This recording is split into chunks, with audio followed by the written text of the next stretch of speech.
तर नाशिकमधल्या एका नामांकित एमएनसी कंपनीत काम करणाऱ्या महिला कर्मचाऱ्यांवरती तिथल्याच पुरुष कर्मचाऱ्यांनी लैंगिक अत्याचार विनयभंग केल्याची बातमी काल दुपारी येऊन धडकली।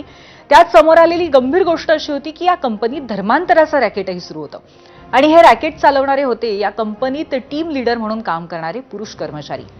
गरजू तरुणींची छेड काढणं, त्यांचं शोषण करणं, त्यांच्या कपड्यांवरनं अश्लील कमेंट्स करणं, त्यांना विशिष्ट प्रकारे पेहराव करायला भाग पाडणं असे प्रकार या कंपनीमध्ये 2022 पासून घडत होते। इतकंच नाही तर आपल्या हाताखाली काम करणाऱ्या कर्मचाऱ्यांना धर्म परिवर्तन करण्यासाठीही मानसिक आणि शारीरिक छळ करण्यात आले। इथे केवळ महिलांनाच टार्गेट केलं गेलं असं नाहीये, तर तरुणांनाही एक विशिष्ट धर्म फॉलो करण्यासाठी दबाव टाकण्यात येत होता। एका तरुणाला तर विशिष्ट धार्मिक पेहराव करून वावरायला या टीम लीडरनं भाग पाडल्याचं समोर आलंय। या प्रकरणी 25 मार्चला पहिला गुन्हा देवळाली पोलीस ठाण्यामध्ये दाखल झाला। पीडितेनं दाखल केलेल्या तक्रारीवरनं पोलिसांनी गुप्त कारवाई केली आणि पोलिसांसमोर आलं हे धार्मिक जेहादचं रॅकेट।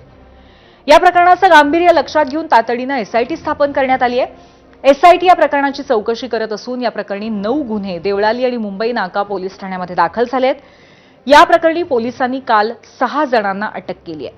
त्यातील दानिश शेख या आरोपीला न्यायालयामध्ये आधीच हजर केलं होतं।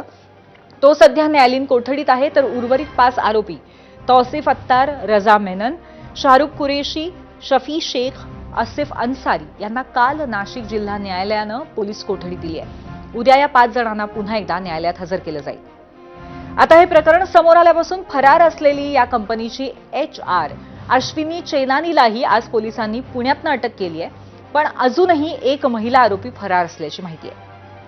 आता या प्रकरणामध्ये आमचे नाशिकचे प्रतिनिधी नितीन ओझा यांनी काय माहिती दिली आहे ती आपण पाहूयात।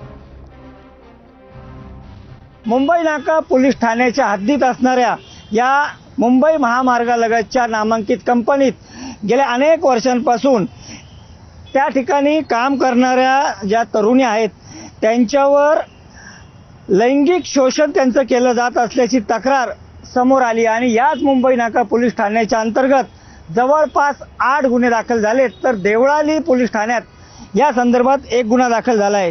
विशेष म्हणजे ही जी कंपनी आहे या कंपनीमध्ये जवळपास 150 ते 160 लोकांचा स्टाफ असल्याची प्राथमिक माहिती असून या सगळ्या कंपनीत काम करणारे जे तरुण किंवा तरुणी आहेत हे ग्रॅज्युएशन केलेले, MBA केलेले आणि फायनान्स क्षेत्रातली माहिती असलेली आहे। त्यामुळे एवढं मोठं कंपनीत नामांकित असलेल्या या कंपनीत अशा पद्धतीनं त्या ठिकाणच्या वरिष्ठांनी वेगवेगळे आमिष दाखवून या काम करणाऱ्या मुलींवर अत्याचार केल्याचं समोर आलेलं आहे। आणि याचबरोबर ह्या सगळ्या घटना समोर येत असतानाच अजून एक धक्कादायक यात समोर आला आहे की जेणेकरून कुठेतरी धर्मांतराचा देखील प्रश्न आता या सगळ्या केसेसमधून समोर आला आहे। त्यामुळे नेमकं हा सगळा प्रकार काय आहे याबाबत आता SIT स्थापन करण्यात आली आहे, त्याचा तपास देखील आता वेगाने सुरू आहे आणि या सगळ्या प्रकरणातील जे सत्य आहे ते लवकरच बाहेर येईल। कॅमेरामन मंगेश सोनवणेसह नितीन ओझा, ABP माझा, नाशिक। तर तपासात असं समोर आलंय की 2022 पासून कंपनीमध्ये या सगळ्या गोष्टी सुरू होत्या। हे आरोपी रॅकेट कंपनीमध्ये कसं चालवत होते त्याच्यावरती आता आपण एक नजर टाकूया, पाहूयात। ग्राफिक्सच्या माध्यमातून जाऊयात आपल्या मीडिया सेंटरला। धर्मांतराचा डाव, अत्याचाराचा घाव कशा पद्धतीने घालण्यात आला होता, तर नोकरीच्या शोधातल्या तरुणी टार्गेटवर असायच्या। मुलाखतीच्या वेळी फॉर्मवरनं तरुणींच्या गरजा आणि मानसिकतेची माहिती मिळायची। जास्त पगार, सुट्टी, ओव्हरटाईम, प्रमोशन अशा प्रलोभनांनी तरुणी जाळ्यात ओढल्या जायच्या। कॅफे, हॉटेल किंवा पिकनिकच्या बहाण्यानं जवळीक केली जायची। मैत्री वाढल्यानंतर लग्नाची इच्छा व्यक्त करत संबंध ठेवले जायचे।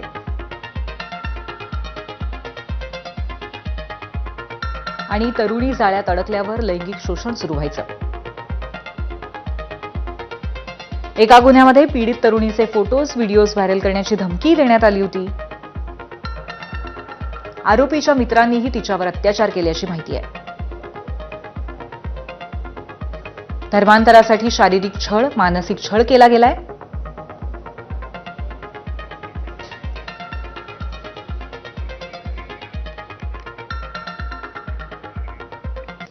अशा प्रकारे जाळं विणून या मुलींचं धर्मांतर करण्याचा प्रयत्न असल्याचं सध्या तरी समजतंय. आता या प्रकरणी मुख्यमंत्री देवेंद्र फडणवीस यांनी प्रतिक्रिया दिली आहे, ती पाहूयात. हे अतिशय गंभीर प्रकरण आहे. पोलिसांनी हे उघडकीस आणलेलं आहे आणि या अशा प्रकारच्या एका टेक्नॉलॉजी कंपनीमध्ये ज्या प्रकारे त्यांनी दबाव आणून आणि धर्मांतरण आणि लैंगिक शोषण केलं, हे फारच धक्कादायक आहे. मी पोलिसांना त्या ठिकाणी एक प्रकारे त्यांचं कौतुक करेन की अतिशय वेगानं कारवाई करून याचा पूर्ण पर्दाफाश हा त्यांनी केला आहे. भाजपचे मंत्री नितेश राणे आणि शिवसेनेचे मंत्री संजय शिरसाटही या प्रकरणी फारच आक्रमक दिसले. या आरोपींवरती मकोक्का अंतर्गत कारवाई करण्याची मागणी शिरसाटांनी केली, तर नितेश राणे यांनी घेतलेल्या पत्रकार परिषदेत फोटो दाखवत आक्रमक भूमिका घेतली. नाशिकमध्ये घडलेली घटना,